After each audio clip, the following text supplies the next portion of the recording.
meroda itu berbahaya. Iya betul, licin ya. Yang paling penting dia harus berani dulu karena berdiri di atas sepatu roda itu nggak mudah. Walaupun dia baru 3 tahun, tapi dia berani, itu boleh. Sangat perlu ya untuk olahraga apapun, saya rasa mental itu nomor 1 lah.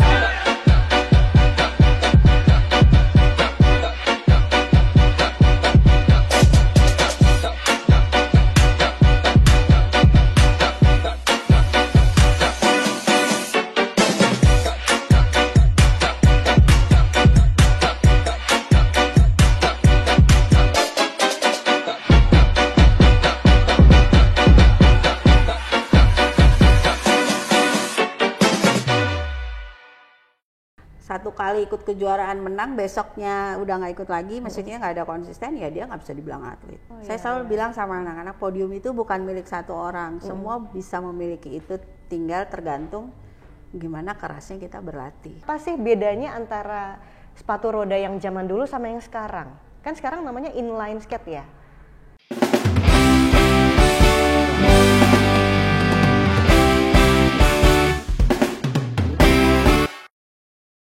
Assalamualaikum warahmatullahi wabarakatuh. Halo stick lovers. Udah nungguin ya kapan si Tifa muncul lagi? Udah mulai GR nih. Pasti kita ketemu lagi di podcast Waroeng Speak, dimana lagi kalau bukan di YouTube channelnya dari Waroeng Stick and Shake. Nah, ini udah dengan suasana yang sangat berbeda. Ini bahasan kita kali ini pastinya bakal ngobrolin sesuatu yang lagi hype banget nih. Apalagi mungkin ya yang ikutan update gitu soal Yogyakarta dan sekitarnya, apalagi mungkin yang udah punya anak, pasti udah nggak asing kan kalau ngedenger yang namanya inline skate. Nah, kali ini bersama dengan ada Ibu Yona di samping saya. Halo Ibu Yona. Halo. Kabar baik ya Bu ya? Alhamdulillah. Alhamdulillah baik. Nah, beliau ini adalah founder, CEO juga ya Bu ya, dari Yogyakarta Inline Skate Academy. Oke, kita bakal ngobrol-ngobrol lebih lanjut. Hari ini benar-benar istimewa ya Bu ya, bisa ketemu Ibu loh di sini. Kalau biasanya dengar-dengar aja, karena dulu kan juga saya pertama kali tahu itu dari anaknya teman saya yang dulu mantan tetangga saya.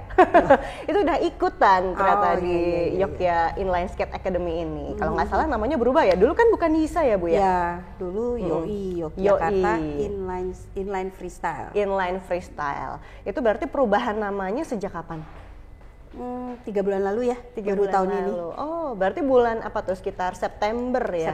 September 2022. Boleh dong ini diceritain dulu, kok awalnya ada Yoi itu dari tahun berapa? Itu latar belakangnya apa? Boleh nih Bu.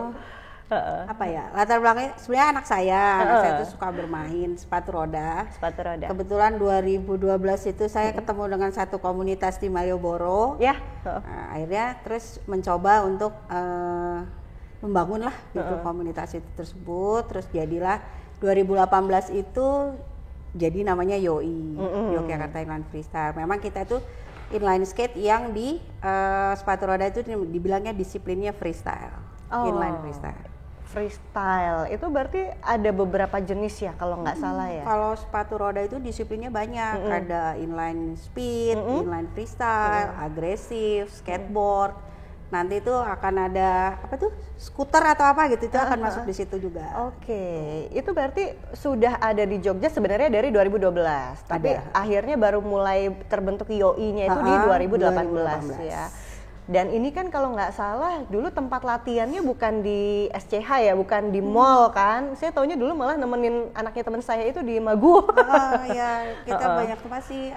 Pertama kali awal-awal tuh memang masih di Malioboro. Dulu kan masih ada ditutup ya, CFD. Benar-benar. Sekarang udah nggak ada, terus pindah ke Maguwoharjo karena cuaca kurang mendukung. Akhirnya terus pindah, dapatlah di SCH ini sampai sekarang. Iya betul, karena kan itu aktivitas outdoor ya, jadi kalau hujan tuh kadang malah bingung, ini berangkat enggak gitu ya orang-orang karena kalau gitu. Hujan, untuk meroda itu berbahaya. Iya betul, licin ya. Oke. Tapi yang ada ada yang akhirnya nyangkut di pertanyaan di benak saya nih pertama kali, jadi sebenarnya apa sih bedanya antara sepatu roda yang zaman dulu sama yang sekarang? Kan sekarang namanya inline skate ya? Sama aja ya? Mungkin bedanya posisi apa? rodanya. Dulu kan kalau zaman saya bermain itu posisi rodanya sama-sama 4, cuman posisinya dia 2 di depan, 2 di belakang. Betul. Kalau sekarang kan lebih 1 garis, makanya dibilang inline. Oh, gitu. Tapi sebenarnya kalau sepatu roda yang zaman dulu tuh masih ada nggak sih Bu sampai sekarang tuh? Kita masih sebutnya quad skate. Oh, quad skate. Tapi itu udah jarang ya? Biasanya yang angkatan tua ya, yang main-main gitu. Oh, iya. Kalau yang sekarang tuh anak-anak muda itu lebih senang yang inline skate. Dan kayaknya lebih update. Cuma sekarang lagi ini lagi kok. Lagi hype lagi ya quad skate itu. Oke. Dan juga berarti inline skate ini kan kalau nggak salah di Yisa itu memang ada beberapa klub yang tergabung ya. Nyebutnya apa sih? Memang ada klub-klub di situ apa gimana? Ya, jadi Yisa itu ada 2 klub di bawahnya. Jadi ada Yoi itu tadi, lalu yang terbaru itu namanya kita bilangnya Vanguard Inline Freestyle. Vanguard itu kalau kata coach-coachnya itu garis di depan, yang paling depan lah, anak-anak yang di depan. Iya. Jadi memang Vanguard itu kita peruntukkan memang untuk anak-anak yang udah siap untuk bertanding, yang memang ada passionnya di sepatu roda.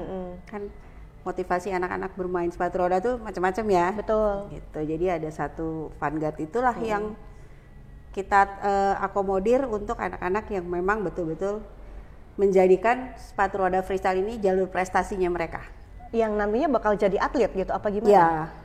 Oh, seperti itu. Oke. Kalau yang satunya yang Yoi itu lebih ke umum atau newbie apa gimana ya, berarti? Lebih ke newbie sih.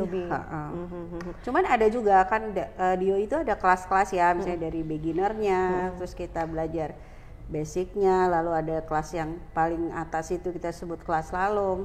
Itu juga bisa, maksudnya dia juga boleh ikut bertanding, cuman di Vanguard ini metode pelatihannya itu memang agak lebih dari yang di Yoi. Oh, gitu. Lebih ya. Nah itu tadi udah disebut ada speed slalom. Speed slalom. Ada juga kalau nggak salah klasik slalom. Klasik slalom. Itu slalom sendiri sebenarnya apa sih itu artinya Bu? Slalom itu jadi kan kita tuh sebenarnya sepatu roda tuh ketangkasan ya untuk kata freestyle itu ketangkasan lah. Gitu. Jadi di kayak klasik slalom itu anak-anak itu bermain dengan lagu, jadi seperti menari, tapi dia tidak, dia harus ada trik-triknya yang dia lewati di kon-kon situ tersebut. Nah kalau speed slalom itu kan lebih kecepatan, tapi harus melewati cons juga, sebanyak 20 cons itu harus dilewati juga. Cons itu yang halang rintangnya yang di tengah itu ya? Itu. Jadi inget kalau lagi mau latihan ujian buat ngambil SIM kan lewat itu ya, yang kayak gitu-gitu itulah. Oh gitu, jadi memang ada kecenderungannya masing-masing ya tadi ya? Ya, ada lagi yang namanya battle slide. Battle slide itu memang apalagi tuh? Berbeda gitu, dia ada namanya, jadi skater itu harus berlari lalu dia melakukan trik panjangnya itu minimal 2 meter. Tadi apa namanya Bu? Battle slide. Battle slide. Ada lagi yang namanya high jump. High jump. Ini baru denger nih yang ini nih. Cuman memang belum sih, karena itu untuk anak-anak tidak direkomendasikan karena kayak lompat kalau di atletik itu yang lompat pokoknya lompat inilah ada rintangannya, terus dia harus melompat. Nanti semakin tinggi meternya berapa meter gitu. Itu malah yang untuk dewasa ya? Itu untuk dewasa, tapi di Indonesia belum terlalu populer lah mata lomba itu. Tapi kalau di Jogja udah ada sebenarnya? Dulu kami pernah buat, tapi terus karena itu tidak direkomendasikan untuk anak-anak, mungkin di skip dulu lah. Oh iya, oke. Dan itu kalau nggak salah ada yang dance juga kan ya, yang menari sambil nanti ada yang ngikutin trik-trik itu, masuk yang di klasik tadi nggak sih ya Bu ya? Klasik slalom. Oh oke. Ini berarti untuk usia berapa sebenarnya? Kalau di kita tuh ada dari 3 tahun ya. Paling kecil 3 tahun. Wow, berarti baru kalau di umum tuh belajar di KBI ya, kelas kelas yang playgroup gitu ya. Playgroup paling bawah. Paling bawah, udah ada yang ikut gitu ya. Ada yang ikut, karena yang penting anaknya berani sih. Kalau sepatu roda itu syarat utamanya anak itu harus berani. Harus berani, oke. Selain itu apa lagi nih? Yang paling penting dia harus berani dulu, karena berdiri di atas sepatu roda itu nggak mudah. Betul, iya. Berdiri pakai sepatu aja kadang-kadang suka jatuh-jatuh. Iya benar. Jadi syarat utama walaupun dia baru 3 tahun, tapi dia berani, itu boleh. Gitu. Oke, minimal 3 tahun. Yang paling besar range-nya sampai usia berapa tuh? Wah, kita 20 lebih juga ada ya. Oh, yang karena dewasa ada ya? Kita tuh di freestyle itu tidak ada batasan usia. Saat lomba pun nggak ada batasan usianya. Iya. Gitu. Dan itu nanti modalnya apa dulu? Harus punya inline skate, harus punya sepatu roda? Jelas. Itu boleh nyewa nggak sih atau harus beli? Kan karena kadang anaknya mau nih nyoba, ntar nggak taunya baru berapa bulan, aduh ntar dulu deh latihannya lagi bosan apa gimana. Kadang kan mungkin ada yang kayak gitu ya Bu ya? Tapi kalau lihat sekarang ya, kalau saya harusnya memang harus punya. Harus punya ya. Karena sepatu roda itu paling safe adalah sepatu yang memang pas di kaki anaknya. Soalnya misalnya dia sewa atau apa, pasti kan ada cenderung entah kebesaran atau kekecilan. Karena itu kan sangat berbahaya. Betul. Tapi sekarang rata-rata sudah punya sih sepatu roda. Masing-masing. Itu range harganya berapa sih? Kadang tuh iri lihat sekarang tuh sepatu roda lucu-lucu, warnanya macem-macem dan ada yang kayak lampu-lampunya segala macam gitu kan. Itu range berapa, Bu? Maksudnya range-nya itu dari 350 ke 500 juga ada. Dari 500 ke 1 juta juga ada. Dari 5 juta ke 10 juta juga ada. Oke. Tergantung ininya, memang tergantung ya. Biasa ya kalau sepatu kan ada merek, ada harganya, ada kualitasnya. Jadi sebenarnya memang direkomendasikan adalah punya sepatunya dulu ya. Betul. Karena nanti untuk latihan di rumah pun juga enak ya. Ya, biasanya kan gitu harus dibarengi dengan latihan di rumah ya. Tetap harus di rumah juga ya. Oh, di lantai rumah gitu ya. Kalau untuk pertama kali biasanya saya menyarankan untuk pakai karpet di rumah, Mbak. Oh, karpet. Saya malah pernah dengernya pakai keset juga ya, Bu ya. Bisa bener juga. Bisa. Jadi posisinya itu kan kalau lantai kan licin pasti kan. Nah, kalau karpet itu kan dia berdirinya enak lah gitu, nggak jatuh, nggak slip ya. Oh gitu, oke. Jadi memang harus punya modal minimal sepatunya dulu. Dan ternyata itu nggak susah dicari sekarang, online juga banyak. Bahkan yang offline juga ada ya Bu ya. Termasuk di Jogja. Di Jogja ada beberapa toko sepatu roda. Oke. Terus ini kan jadi memang tadi pengkategoriannya ada macam-macam gitu. Katakanlah nanti si anak pertama pengen ikutan dulu nih yang newbie, berarti masuknya mungkin yang di freestyle gitu. Kalau tiba-tiba nanti berubah di tengah jalan pengen ikut yang speed slalom kayak gitu tuh nggak apa-apa ya? Nggak apa-apa. Karena walaupun ini kan nanti kita ada materi ya, begitu anak itu kan pertama kali masuk kita namakan dia di kelas beginner. Nanti dia naik kelas. Iya, itu kalau udah berapa lama tuh biasanya rentannya? Kita nggak ada rentan waktu karena freestyle itu kan yang dipelajari trik-trik. Betul. Jadi misalnya beginner itu dia harus menguasai sampai belok kanan kiri atau mundur atau apa gitu ya. Setelah dia bisa menguasai, dia terus naik kelas. Nah triknya bisa, karena kemampuan anak kan berbeda-beda ya. Ada yang dalam 2 bulan, wah trik saya udah penuh nih, udah bisa gitu. Nah dia akan naik kelas, nah disitulah dia mulai belajar yang namanya speed slalom. Karena speed slalom itu harus bisa menguasai trik yang namanya one foot, karena kan dia satu kaki. Oh iya benar, satunya ngangkat itu ya, jadi gitu. Kayak kaki angsa atau kaki flamingo gitu kan. Oh jadi memang semua tuh dimulai dari freestyle dulu? Ya, semua itu memang harus belajar dari awal dulu. Dari awal dulu, oke. Jadi memang tergantung dari anaknya. Kalau memang anaknya punya semangat tinggi, itu triknya cepat dikuasai, dia bisa pindah ke, atau mungkin naik kelas tadi istilahnya ya, ke yang tadi speed slalom. Sampai takut ke ini telingsut ngomongnya naik kelas gitu. Ke basic, di mana basic itu sudah mulai belajar yang namanya speed slalom.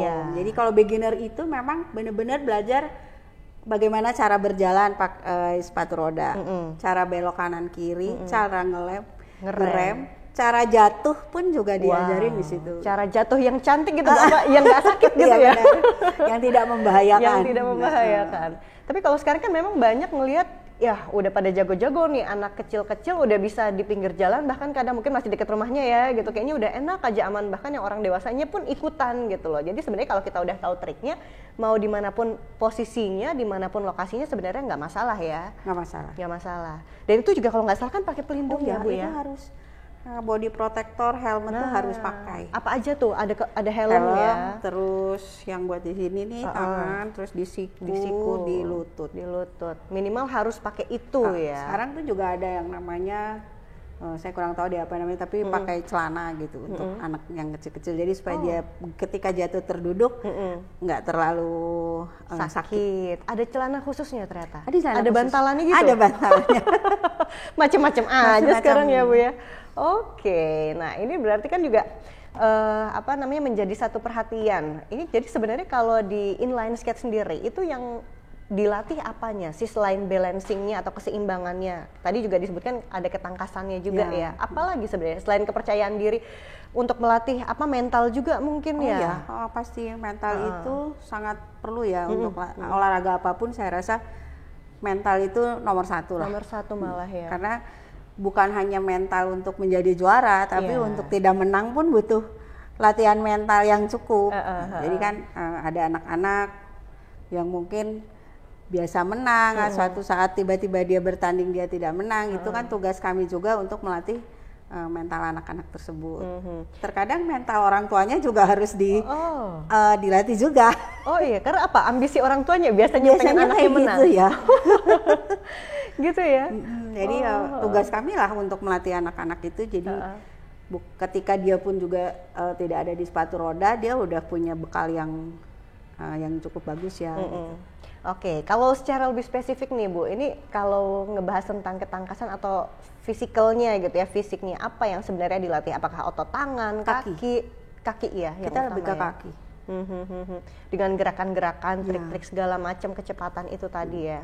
Karena sebenarnya kan freestyle itu ketika ada satu trik yang misalnya kakinya posisinya harus misalnya nih madep kanan, tapi badannya harus madep kiri gitu. Gimana Bu? Jadi kan kakinya harus madep kanan, tapi badannya harus ke kiri gitu. Dan pada saat itu dia harus berputar gitu. Jadi memang hampir seluruh bagian tubuh itu anak-anak itu dilatih. Ada yang memang tangannya kalau melakukan trik tangannya harus dibuka gitu kan. Itu merupakan bukan satu hal yang biasa ya, karena kan nggak semuanya bisa kayak gitu. Dan itu butuh fokus juga berarti ya, melatih semuanya berarti. Butuh fokus memang, apalagi kayak misalnya anak-anak itu ikut klasik slalom itu mereka butuh daya ingat yang cukup, terus butuh fokus, butuh semuanya lah di situ tuh. Oke, dan juga ini berarti kan saya dengar coachnya juga ada yang cewek, ada yang cowok ya. Nah itu kalau coachnya sendiri ada berapa nih berarti di ISA ini? Kami punya 11 coach. 11.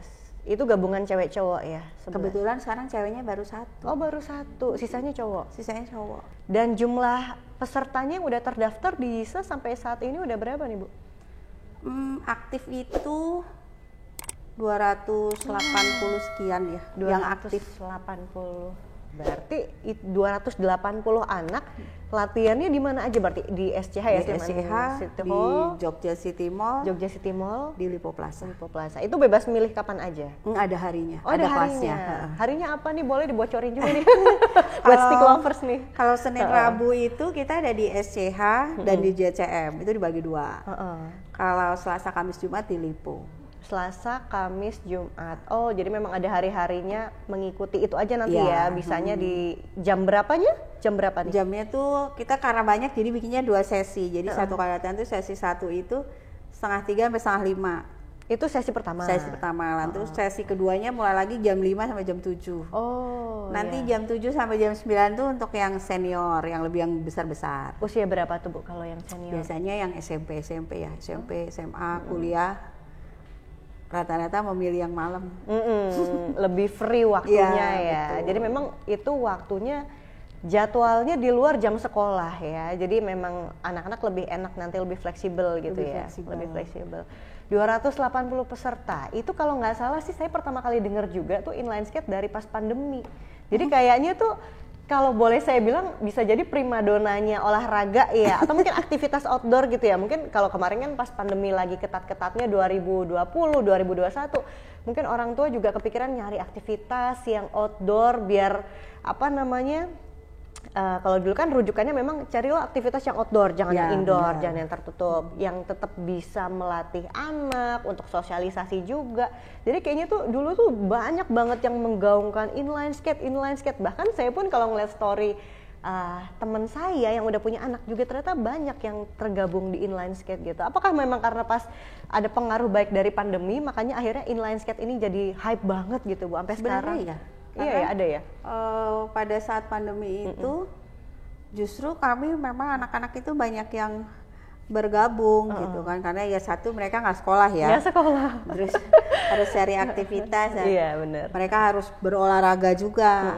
Lalu tapi 80% kebanyakan orang tuanya daripada anak saya main gadget. Nah, kayaknya itu lebih baik kita ikut latihan aja gitu. Jadi waktu itu ya seperti itu, makanya ya di saat pandemi anak-anak masih ada kegiatan.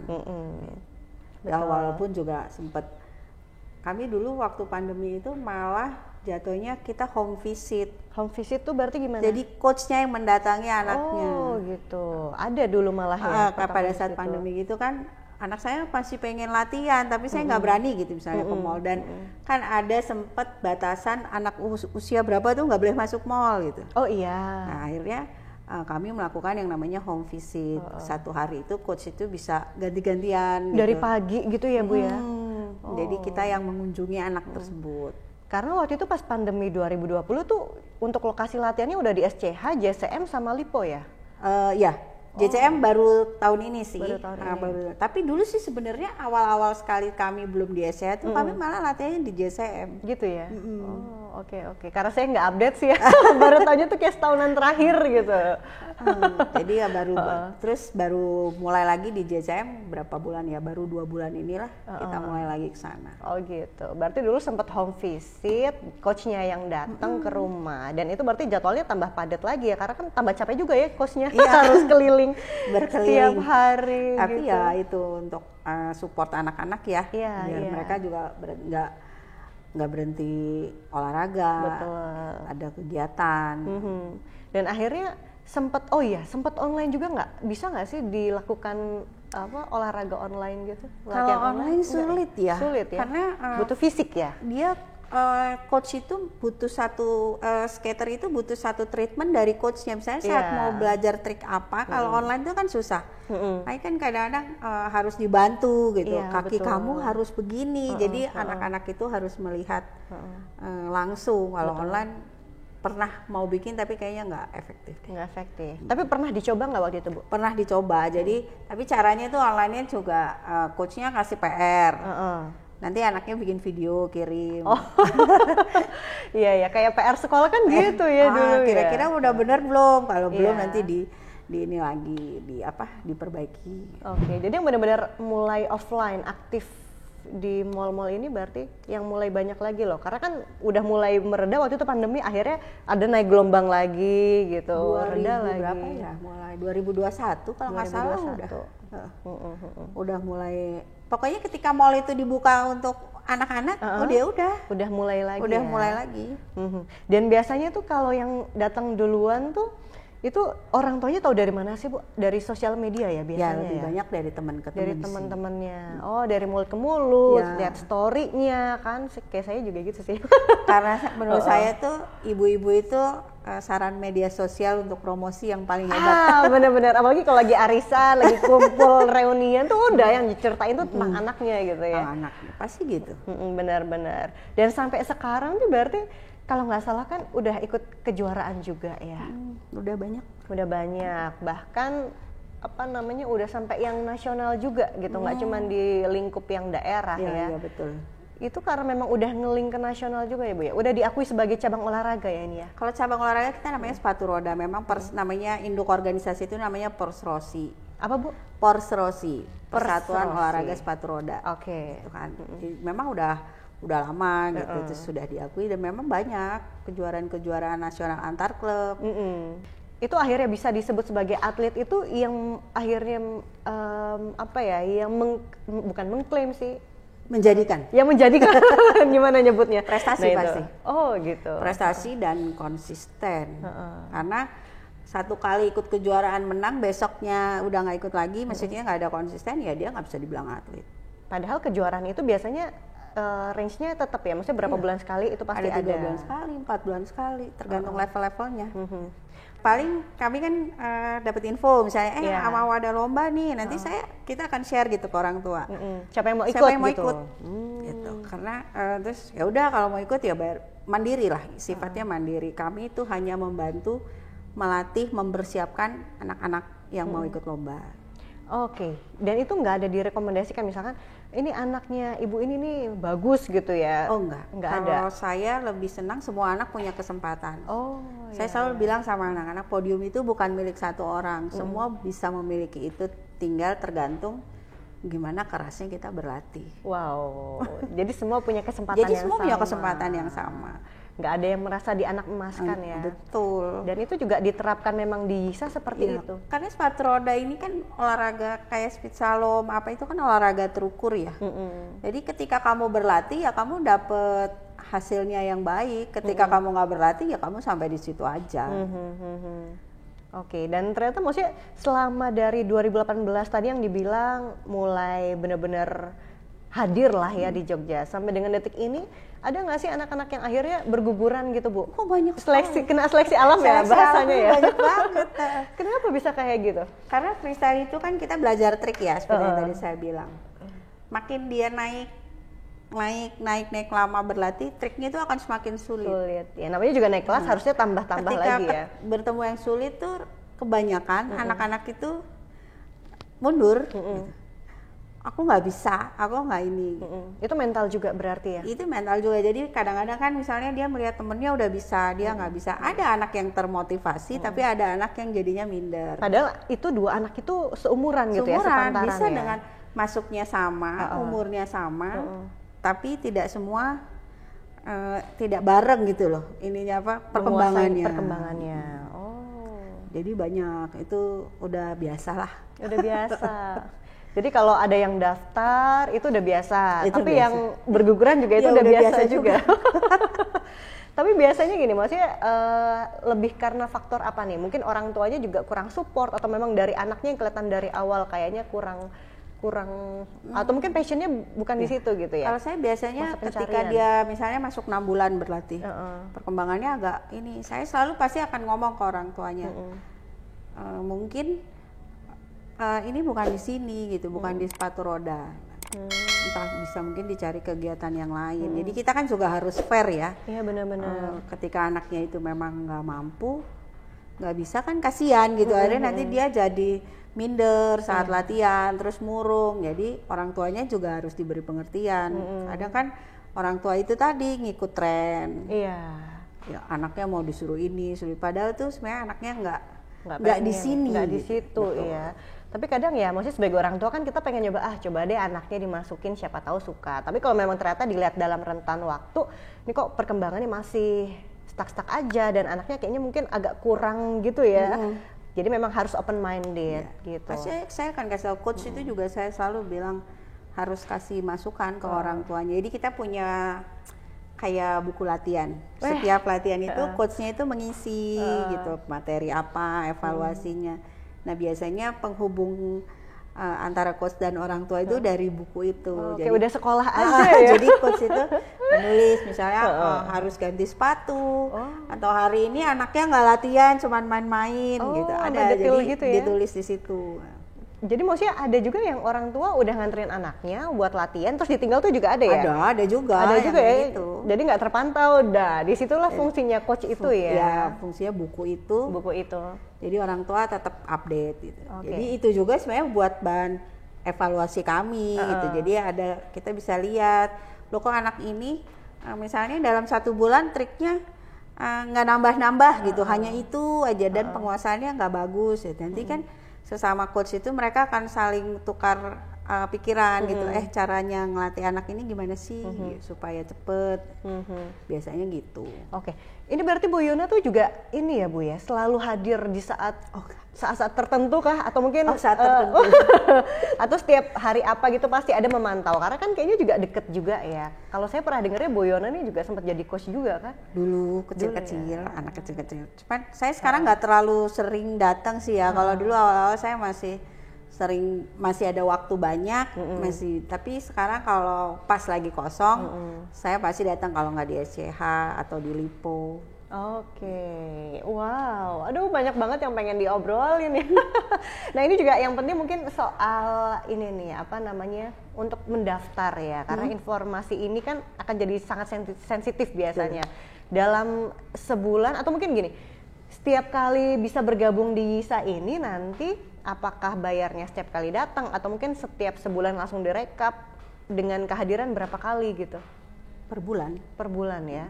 Berapa kali pertemuan itu? Kalau beginner itu memang dia akan dapat jatah lebih banyak. 1 minggu dia boleh latihan 5 kali.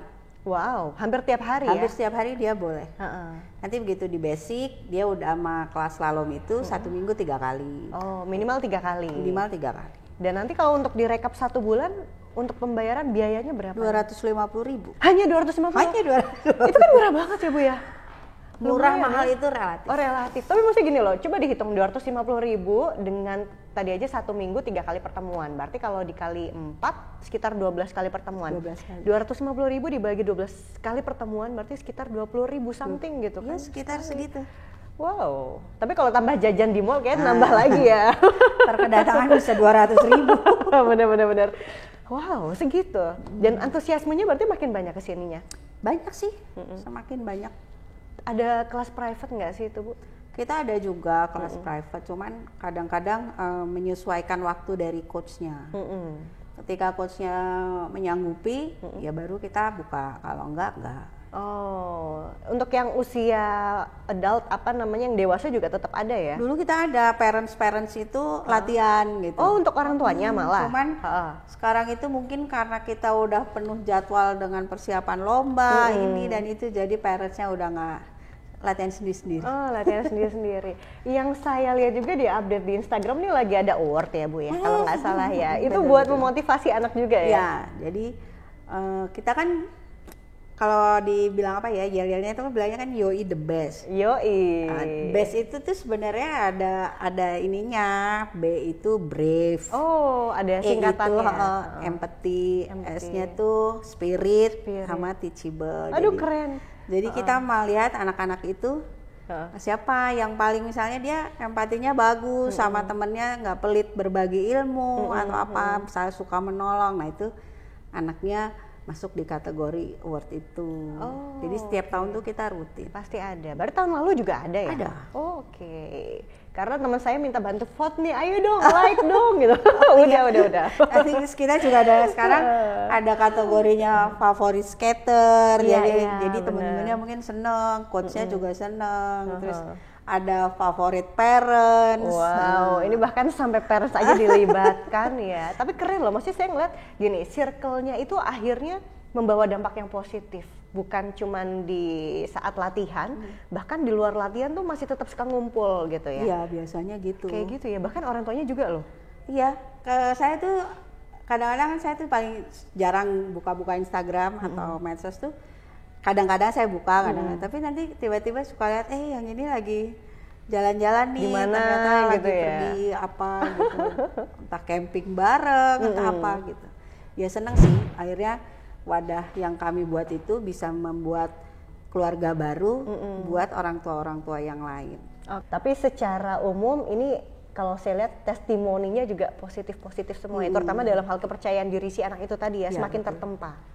Betul, soalnya kan ikut lomba butuh kepedean tingkat dewa tuh.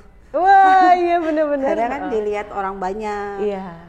Dan kadang kalau udah jatuh tuh kadang malu, tapi gimana caranya pas lagi lomba jatuh tuh ayo bangkit lagi, kau masih bisa ngejar loh gitu loh. Itu yang dicari juga ya. Iya, makanya mental itu kan tadi. Iya, betul mental.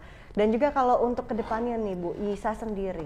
Wah, ini kalau ngebahas visi misi singkat aja Bu, apa sih sebenarnya? Ini malah terakhir ya nanyanya, tapi nggak apa-apa kita ngalir aja. Saya tuh nggak punya visi misi ya, saya cuma mau anak-anak itu punya kegiatan, main sepatu roda, cuman itu aja, nggak main banyak gadget. Terus mereka punya satu inner circle yang baru, nggak mungkin nggak cuma teman sekolahnya, karena kan di sini kan dari macam-macam gitu.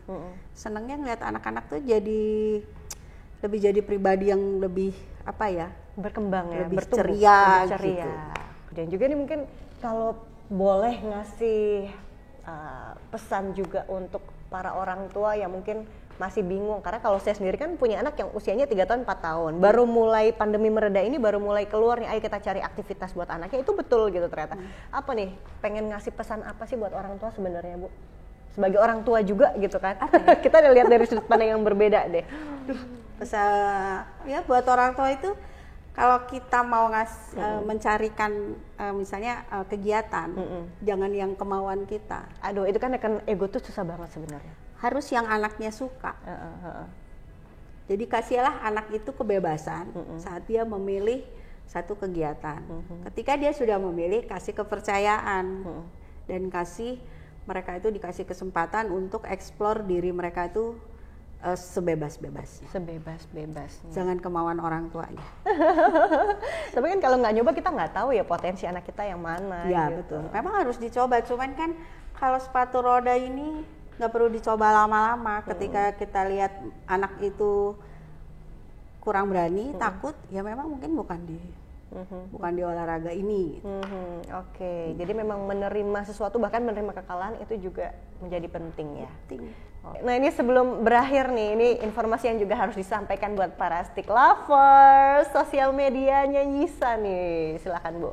Yogyakarta Inline Skate Academy. Oke, itu kayaknya aktif terus ya, ngeliat story-nya tuh ada linkerannya terus gitu tuh, adminnya keren tuh, ada terus tuh, bisa buka di situ ya? Iya, lihat di situ. Lihat di situ, jangan cuma dilihat, di follow juga ya, karena nanti mungkin suatu saat menjadi tergerak gitu kan dari ngeliat-ngeliat terus pengen ngedaftarin anaknya, anak tetangga gitu juga boleh, anak siapa aja deh. Oke, terakhir deh, satu kalimat terakhir nih untuk bisa menyemangati, mungkin ada stick lover juga yang udah ikutan di Yisa atau mungkin baru jadi beginner gitu, apa kira-kira Bu? Untuk peserta didik nih berarti. Untuk jangan bosan berlatih. Jangan bosan berlatih ya, harus konsisten juga ya. Konsisten. Dan mungkin juga jaga kesehatan ya, karena kan fisiknya itu kenceng banget gitu. Betul. Oke, seperti itu. Ada lagi mungkin? Cukup ya. Oke, siap. Terima kasih Bu Yona. Ini udah sudah direpotin loh ya. Kita minta waktu yang spesial Bu Yona untuk bisa berbagi mengenai apa sih Yisa itu Yogyakarta Inline Skate Academy. Semoga selalu sehat, sukses. Nanti mungkin kapan waktu kita bisa ketemu lagi. Amin. Oke, sukses selalu. Itu dia tadi stick lovers. Wow, bincang-bincang kita keren ya. Jadi aduh, tergerak pengen langsung daftarin anak kita pastinya. Jangan lupa untuk selalu memantau podcast dari Warrowing Speak, di mana lagi kalau bukan di YouTube channelnya dari Warrowing Stick and Shake ya. Jangan lupa like, comment, share dan juga subscribe. Dan nanti kita bakal ketemu lagi di episode selanjutnya. Tifa pamit. Terima kasih dan wassalamualaikum warahmatullahi wabarakatuh. Sampai jumpa. Waalaikumsalam. Terima kasih Bu Yona.